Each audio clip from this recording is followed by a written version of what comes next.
నారాయణం పద్మధ్వజం వశిష్ఠం చిత్రించతరాష్టం వ్యాసం శుకం గోపదం మహాంతం గోవిందయోగీంద్రం అథాశ్చి శిష్యం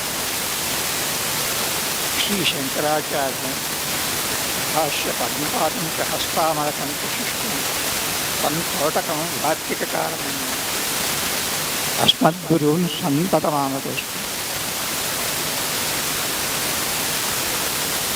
దాదాపుగా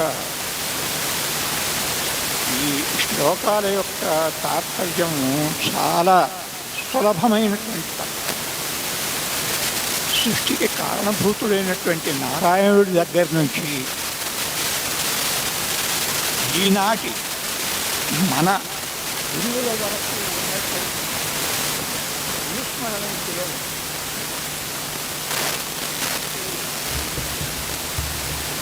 గురువులు మన తల్లిదండ్రులు,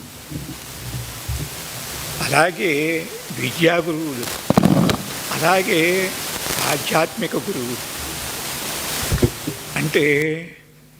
అంటే ఈ సృష్టిలో ఉన్నటువంటి అందరూ కూడా గురుస్వరూపులే.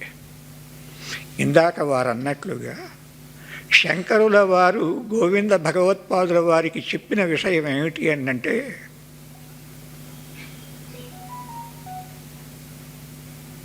నేను పంచభూతాలను కాదు, ఇంకా ఏదేదో లోకంలో కనిపిస్తున్నటువంటి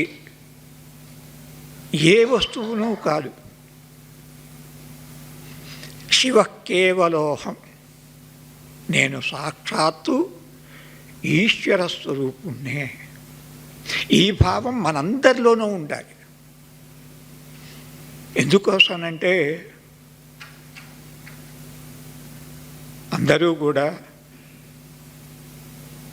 ఏదో చదువుకుంటున్నారు, ఏదో ఉద్యోగాలు చేస్తున్నారు, వివాహాలు చేసుకుంటున్నారు, సంతానాన్ని కంటున్నారు. వాళ్ళందరూ కూడా ప్రయోజకులు కావాలని కోరుకుంటున్నారు. దాంతోపాటు వారంతా కూడా ఆధ్యాత్మిక చింతన కలిగి దైవం మీద లక్ష్యం కలిగి అభివృద్ధి పొందాలి అనేటువంటిది అనాదిగా వస్తున్నటువంటి సంప్రదాయం. ఆ సంప్రదాయాన్ని మనందరము పాటించాలి అంటే ఆ శంకరుల వారు గోవింద భగవత్పాదుల వారికి తనను గూర్చి తెలియజేసినటువంటి విషయాన్ని మనం కూడా ఎల్లప్పుడూ మననం చేసుకోవాలి. ఆ మననం చేసుకోవటమే మనకు తరింపు.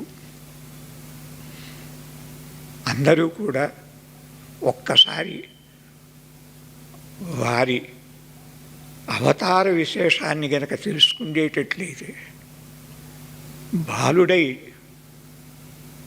5 సంవత్సరాలకే ఉపనయనం, సంస్కారాదులు, శాస్త్రాధ్యయనాలు, 7 సంవత్సరాలకే అనేక మహిమలు చూపించినటువంటి వారు సామాన్యుడు ఎట్లా అవుతాడు? సాక్షాత్తు కేరళ దేశాధిపతి కూడా స్వయంగా సాక్షాత్తు దైవస్వరూపంగా ఆయన ఇంటికి వచ్చి ఆయన్ను కొనియాడి ఆయన రాసినటువంటి నాటకాలను చూపించి దాంట్లో పరిష్కారం మొదలైనటువంటివి చెయ్యమని, ఏవైనా పొరపాట్లుంటే పరిష్కారం చేయమని అడిగారు అనంటే 7 ఏళ్ల పిల్లవాడా?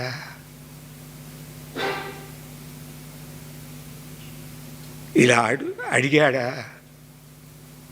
అంటే ఆయన వైదుష్యం ఎటువంటిదో, అలాగే తల్లి భావాన్ని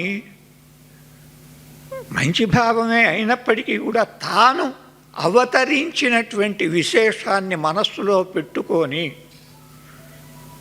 ఆశ్రమ స్వీకారానికి తల్లి అనుమతించకపోయినా సరే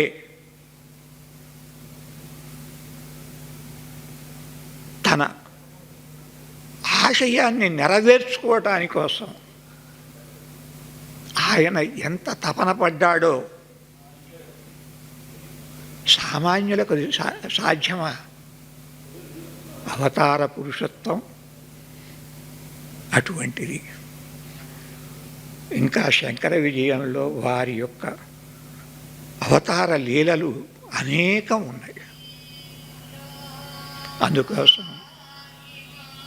వారి చరిత్రను అందరూ కూడా కలియుగంలో సాక్షాత్తు ఈశ్వరుడే సర్వజ్ఞుడై శంకరాచార్య రూపంలో అవతరించి ఏ విధంగా మన వైదిక మతాన్ని స్థాపించి ఇతర మతాలను ఖండించి మనందరికీ కూడా మేలు చేశాడు. అందరూ కూడా ఆయన యొక్క జన్మ విశేషాలను, ఆయన చేసినటువంటి మహత్తరమైనటువంటి కార్యాలను తలుచుకుంటూ మనము మన ధర్మాన్ని రక్షించుకుందాం. ధర్మో రక్షతి రక్షిత. మన ధర్మాన్ని మనం రక్షించుకుంటే ఆ ధర్మమే మనల్ని రక్షిస్తుంది. మన ధర్మము కాలక్రమేణా ఏదో వృత్తి ఉద్యోగాలతోటి కాలక్షేపం చేద్దామనేటువంటి భావంతో చదువుకుంటున్నారు, గొప్పవారవుతున్నారు. కానీ దాంతోపాటు మన ధర్మం ఏమిటి అనేది తెలుసుకొని మన పిల్లలను కూడా ఆ విధంగా ప్రవర్తింపజేసేటట్లయితే దేశం క్షేమంగా ఉంటుంది. అదిగో ఆచార్యుల వారి యొక్క ఆశయం నెరవేరుతుంది. వారికి మనం ఈ ఒక్క ఉపకారం చేసి వారిని సంతోషింపజేద్దాం. ఇది నా ప్రార్థన. నారాయణ నారాయణ. భారతీ తీర్థుల వారు నాకు నామకరణం చేసినటువంటి మహానుభావులు. వారు చిన్నతనంలోనే తండ్రి గారు చెప్పినట్లుగా స్మార్త విషయాలన్నింటినీ కూడా చక్కగా తెలుసుకొని అందరి చేత ఆచరింపజేసేటువంటి పరిస్థితుల్లో ఉండటమే కాకుండా చిన్నతనంలో సంస్కృతం అనర్గళంగా నేర్చుకొని గురువులను మెప్పించారు. వారి సంస్కృతంలో వారు భాషించినటువంటి విధానాన్ని తెలుసుకొని గురువులు అనంతర పీఠాధిపతులుగా అభినవ విద్యాతీర్థుల వారు తన తరువాత పీఠాధిపతులు కావలసిన వారిగా గుర్తించి వారికి ఇంకా కొన్ని శాస్త్రాలను తమ దగ్గర చదువుకునేటట్లుగా చేసి పీఠాధిపతులను చేశారు. అటువంటి గురువులందరికీ కూడా మొట్టమొదటనే నారాయణం పద్మభూమం వశిష్టం అని చెప్పి ఆశ్రమ స్వీకార స్వర్ణ మహోత్సవాలకు సంబంధించి అనేదానికి అర్థం మీకు అందరికీ తెలిసే ఉంటుంది. వారు ఆశ్రమ స్వీకారం చేసి 50 సంవత్సరాలైంది. ఈ 50 సంవత్సరాల్లో ఎంతోమందిని ఆస్తికులుగా చేసి వారు ఏ విధంగా ఆశ్రమాన్ని సక్రమంగా నిర్వర్తించి అందరికీ ఆదర్శప్రాయులైనారో ఆ విషయాన్ని గురించి వారు రాసినటువంటి గ్రంథాన్ని అందరి సమక్షంలో ఏదో నా చేత ఆవిష్కరించాలనే ఆలోచనతో ఇచ్చారు. అందరూ కూడా స్వీకరించండి, తెలుసుకోండి.